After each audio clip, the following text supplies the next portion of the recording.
NDA ಅಭ್ಯರ್ಥಿ ಇನ್ನೂ ಬೆಂಬಲ ಘೋಷಣೆ ಮಾಡಿಲ್ಲ ಸರ್. ಪ್ರೀತಮ್ ಗೌಡ್ರು ಇನ್ನೂ ಎನ್ಡಿಎ ಅಭ್ಯರ್ಥಿ ಇನ್ನೂ ಬೆಂಬಲ ಘೋಷಣೆ ಮಾಡಿಲ್ಲ. ಅವ್ರ ಪಕ್ಷದ ಇಂಟರ್ನಲ್ ವಿಚಾರ, ನಾನು ಅದ್ರ ಬಗ್ಗೆ ಮಾತಾಡ್ಲಿಕ್ಕೆ ಹೋಗಲ್ಲ.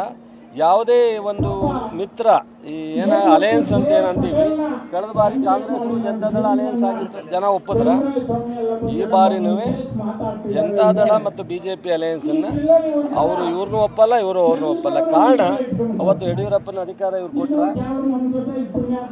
ಯಡಿಯೂರಪ್ಪನ ಕೆಟ್ಟದಾಗ ನಡ್ಕೊಂಡ್ರು. ಯಡಿಯೂರಪ್ಪನಿಂದ ಇವರು ಮುಖ್ಯಮಂತ್ರಿ ಆಗಿ 2007ರಲ್ಲಿ ಯಡಿಯೂರಪ್ಪನ ಅಧಿಕಾರ ಹಸ್ತಾಂತರ ಮಾಡೋಣ ಕೊಡಿ.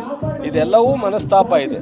ಹಾಗಾಗಿ ಜನತಾದಳದವರು JDS ಅವರು ಕಾಂಗ್ರೆಸ್ನವರೇ ಒಪ್ಪದೇ ಇದ್ದಾಗ ಕಳೆದ ಬಾರಿ, ಸೊ ಇಲ್ಲೂ ಅದೇ ರಿಪೀಟ್ ಆಗುತ್ತೆ. ಯಾವುದೇ ಕಾರಣಕ್ಕೆ ನಮ್ಮ ಭಾಗದಲ್ಲಿ JDSನವರು ಯಾವುದೇ ಜೊತೆ ವಿಶ್ವಾಸದಿಂದ ನಡ್ಕೊಂಡಿಲ್ಲ, BJP ಜೊತೆಲೂ ನಡ್ಕೊಂಡಿಲ್ಲ, ಕಾಂಗ್ರೆಸ್ನವ್ರ ಜೊತೆಲೂ ನಡ್ಕೊಂಡಿಲ್ಲ.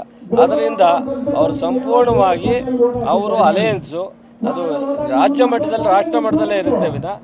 ಸೊ ವರುಣ್ ಹೈನುಗಾರಿಕೆ ಮಾಡಿ ವರ್ಷಕ್ಕೆ 75 ಲಕ್ಷ ಆದಾಯ ಗಳಿಸ್ತಿದ್ದಾರೆ. ನೀವು ಕೂಡ ಅವರಿಂದ ಕಲಿಬೇಕಾ? ಅವ್ರ ಜೊತೆ ವಿಡಿಯೋ ಕಾಲ್ನಲ್ಲಿ ಮಾತಾಡಬೇಕಾ? ಈಗಲೇ ಫ್ರೀಡಮ್ ಆ್ಯಪ್ ಡೌನ್ಲೋಡ್ ಮಾಡಿ. ಜನರ ಮಟ್ಟಕ್ಕೆ ತಲುಪಲ್ಲ.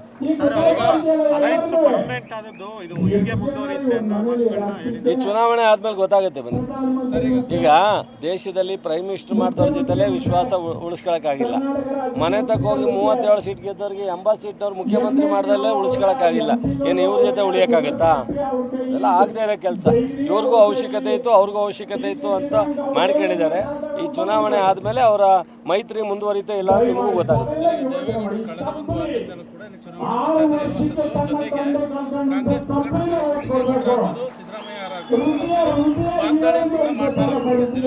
ದೇವೇಗೌಡರು ವಾಗ್ದಾಳಿ ಮಾಡಲಿ, ನಮಗೇನು ಬೇಜಾರಿಲ್ಲ. ಅವ್ರು ಹಿರಿಯೋರು. ದೇವೇಗೌಡರು ಈ ರಾಜ್ಯದಲ್ಲಿ ರಾಷ್ಟ್ರದಲ್ಲಿ ಒಬ್ಬ ನಾಯಕರು.